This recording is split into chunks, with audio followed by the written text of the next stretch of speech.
ओम नमो भगवते वासुदेवाय। प्यारे भक्तों, इस वीडियो में आप सुन रहे हैं माघ मास महात्म्य कथा का अध्याय 16। लेकिन उससे पहले सुनिए आज मौनी अमावस्या के दिन मौनी अमावस्या की व्रत कथा। प्यारे भक्तों, माघ मास महात्म्य में आपका स्वागत है। आपका दिन शुभ और मंगलकारी हो। और आज मौनी अमावस्या की आप सभी को हमारी तरफ से हार्दिक शुभकामनाएं। अब सुनिए मौनी अमावस्या की व्रत कथा। कांचीपुरी नामक नगर में देव स्वामी नामक एक ब्राह्मण रहता था। उसकी पत्नी का नाम धनवती और पुत्री का नाम गुणवती था। उसके 7 पुत्र थे। देव स्वामी ने 7 पुत्रों का विवाह करने के पश्चात अपनी पुत्री के विवाह के लिए योग्य वर की खोज के लिए अपने बड़े लड़के को बाहर देश भेज दिया। इधर देव स्वामी ने अपनी पुत्री गुणवती की कुंडली एक ज्योतिषी को दिखाई। ज्योतिषी ने गुणवती की कुंडली देखकर कहा कि सप्तपदी होते होते ही यह कन्या विधवा हो जाएगी। ये बात सुनकर देव स्वामी अत्यंत दुखी हुए और ज्योतिषी से इस योग के निवारण का उपाय पूछने लगे। ज्योतिषी ने उपाय बताया कि इस योग का निवारण सिंगल द्वीप वासिनी सोना नाम की धोबिन को घर बुलाकर उसकी पूजा करने से ही संभव होगा। ये सुनकर देव स्वामी ने अपने सबसे छोटे लड़के के साथ अपनी पुत्री को सोना धोबिन को घर लाने के उद्देश्य से सिंगल द्वीप जाने के लिए रवाना किया।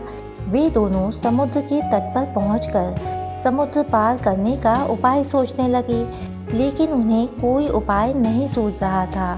थक हार कर दोनों भाई बहन भूखे प्यासे एक वट वृक्ष की छाया में उदास होकर बैठ गए। उस पेड़ के तने की एक खोह में गिद्ध के बच्चे रहते थे। वे दिन भर इन दोनों को परेशान होते हुए देख रहे थे। शाम को बच्चों की माँ उनके लिए कुछ आहार लेकर आई और उन्हें खिलाने लगी, लेकिन गिद्ध के बच्चों ने कुछ भी नहीं खाया और अपनी माँ से कहा, इस पेड़ के नीचे आज सुबह से ही 2 भूखे प्यासे प्राणी बैठे हैं। जब तक वे नहीं खाएंगे हम लोग भी नहीं खाएंगे। बच्चों की बात सुनकर उनकी माँ गिद्धनी को दया आई। उसने दोनों प्राणियों को देखा और उनके पास जाकर कहा, आपकी इच्छा मैंने जान ली है। आप लोग भोजन करें। कल प्रातः मैं आप लोगों को समुद्र पार सोना के घर पहुंचा दूंगी। गिद्धनी की बात सुनकर उन दोनों भाई बहन की चिंता खत्म हुई। दोनों भाई बहन बहुत खुश हुए। उन्होंने गिद्धनी को प्रणाम करके भोजन किया। सुबह होते होते गिद्धनी ने उन्हें सोना के घर पहुंचा दिया। वे दोनों पास के ही जंगल में झोपड़ी बनाकर रहने लगे। उन्होंने अपनी सेवा से सोना को प्रसन्न करने का निश्चय किया। वे रोज सुबह अंधेरे में उठकर सोना का घर झाड़ कर लीप पोत दिया करते थे। सोना को हर रोज इतने ढंग से अपना घर लिपा पुता और साफ सुथरा देखकर आश्चर्य होता था। एक दिन उसने अपनी बहुओं से इस बारे में पूछा तो उसकी बहुओं ने बताया कि हम लोगों के अलावा और कौन यह काम करने हमारे घर में आएगा। परंतु सोना को बहुओं की इस बात पर विश्वास नहीं हुआ। उसने एक दिन सारी रात जागकर घर की सफाई का सारा रहस्य जान लिया। जानकर उसे बड़ा दुख हुआ कि उसके घर की सफाई एक ब्राह्मण कन्या और उसका भाई करता है। उनसे इस तरह सेवा करने का कारण पूछने पर भाई ने सोना को सारी बात बताई, जिसे सुनकर सोना ने कहा, आज से तुम लोग ये काम करना छोड़ दो। मैं तुम लोगों की साधना और सेवा से प्रसन्न और विवश हूँ। अब तुम्हारी सेवा किए बिना मुझे विश्राम नहीं मिल सकता। सोना उनके आग्रह पर दोनों के साथ घर जाने को तैयार हो गई। प्रस्थान करते समय उसने अपनी बहुओं से कहा कि यदि मेरी अनुपस्थिति में किसी की मृत्यु हो जाए तो उसके शरीर को नष्ट न करना। क्षण भर बाद ही दोनों अतिथियों के साथ वह कांचीपुरी पहुंच गई। दूसरे दिन गुणवती का विवाह संपन्न हुआ और सप्तपदी होते होते उसके पति की मृत्यु हो गई। सोना ने अपने संचित पुण्य का फल गुणवती को दान कर उसके पति को जीवित कर दिया और उन्हें आशीर्वाद देकर वह सिंगलपुर के लिए रवाना हो गई। संचित पूर्ण क्षीण होने से सोना के पुत्र, दामाद और पति के घर में मृत्यु हो गई। यह जानकर नया पूर्ण संचित करने के उद्देश्य से वह रास्ते में एक जगह रुकी।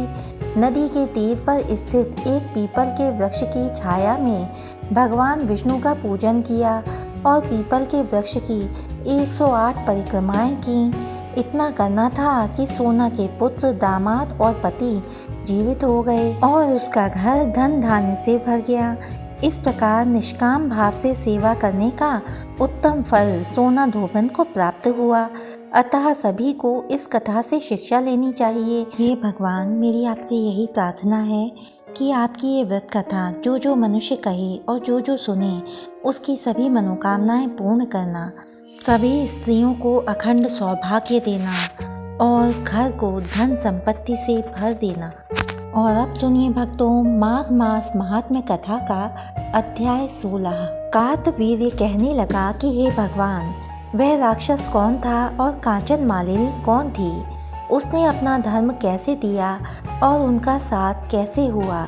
हे ऋषि, अत्रि ऋषि की संतानों के सूर्य, यह कथा सुनाकर मेरा कौतूहल दूर कीजिए।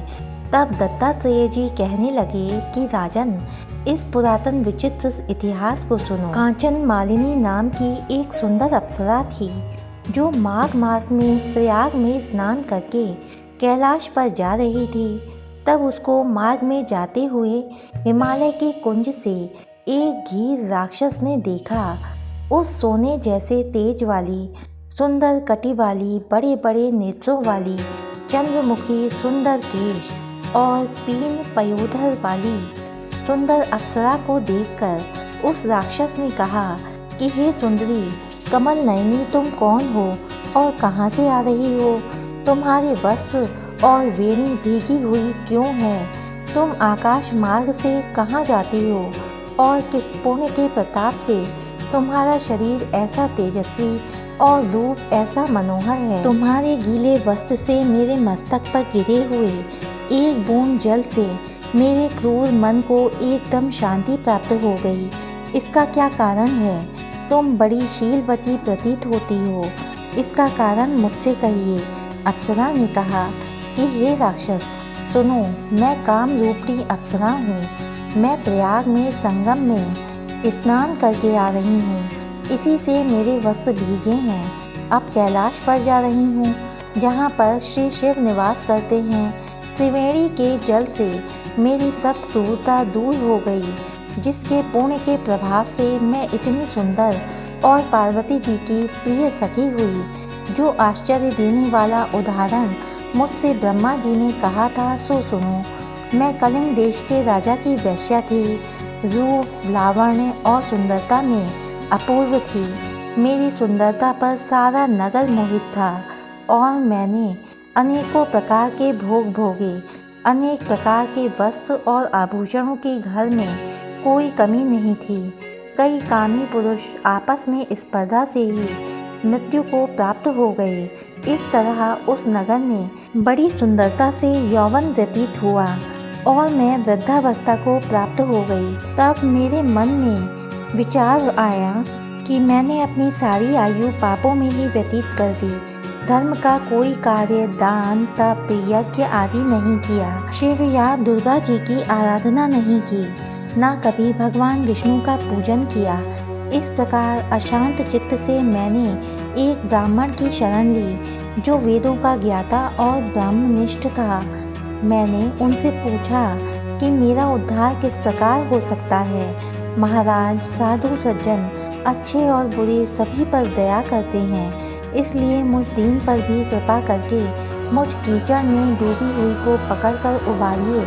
क्षीर सागर क्या हंस को ही दूध देता है, बत्तख को नहीं देता।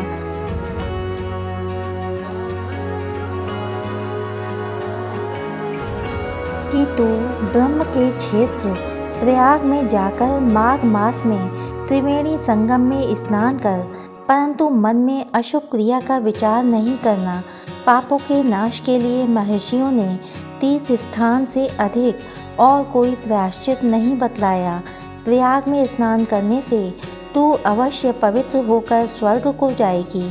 हे भामिनी, पुराने समय में गौतम ऋषि की स्त्री को देखकर इंद्र ने काम के वशीभूत होकर कपट वेश में उससे भोग किया था, इसलिए ऋषि द्वारा श्राप दिया गया और उसका शरीर अत्यंत लज्जा युक्त हजारों भगों वाला हो गया। तब इंद्र नीचे मुंह करके अपने पाप कर्म की बुराई करने लगा। मेरु पर्वत के शिखर पर स्वच्छ जल वाले सरोवर पर एक स्वर्ण कमल से भरे हुए कोटन में घुस गया और अपने पाप को धिक्कारता हुआ कामदेव की बुराई करने लगा कि यह सब पापों का मूल है। इसके ही वशीभूत होकर मनुष्य नरक में जाते हैं और अपने धर्म, कीर्ति, यश और धैर्य का नाश करते हैं। इंद्र ऐसा सोच रहा था कि इंद्र के बिना सारा देवलोक शोभाहीन हो गया। तब देवता, गंधर्व, किन्नर, लोकपाल, इंद्राणी के सहित बृहस्पति जी से जाकर पूछने लगे कि महाराज, इंद्र के न रहने से स्वर्ग ऐसा शोभाहीन हो गया है जैसे सतपुत्र के बिना श्रेष्ठ कुल। इसलिए स्वर्ग की शोभा के लिए कोई क्रिया सोचिए, इस विषय में देर नहीं लगानी चाहिए। तब बृहस्पति जी कहने लगे कि इंद्र ने बिना सोचे विचारे जो कर्म किया है उसका फल भोग रहा है, तो वह कहाँ है, मैं यह सब जानता हूँ। फिर गुरुजी ने सबको साथ लेकर स्वर्ण कमलों से युक्त बड़े सरोवर में इंद्र को देखा, जिसका मुख मलिन और आंखें बंद थीं। तब इंद्र ने बृहस्पति जी के चरणों को पकड़कर कहा कि इस पाप से उद्धार करके आप मेरी रक्षा कीजिए। तब बृहस्पति जी ने इंद्र से कहा कि प्रयाग में स्नान करने से ही तुम पाप मुक्त हो जाओगे। तब इंद्र सहित सबने ही प्रयाग में जाकर संगम में स्नान किया और त्रिवेणी स्नान से इंद्र पाप मुक्त हो गए। तब बृहस्पति जी ने इंद्र को वरदान दिया कि तुम्हारे शरीर में जितने भग हैं सब नेत्र हो जाएं। तब इंद्र ब्राह्मण के वर से 1000 नेत्रों से ऐसा सुशोभित हुआ जैसे मान सरोवर में कमल शोभायमान होता है। प्यारे भक्तों, अब तक की कथाएं सुनने के लिए आपका बहुत बहुत धन्यवाद। इससे आगे की कथाएं सुनने के लिए हमारे चैनल को सब्सक्राइब कीजिए, वीडियो को लाइक कीजिए। जय श्री कृष्णा, राधे राधे।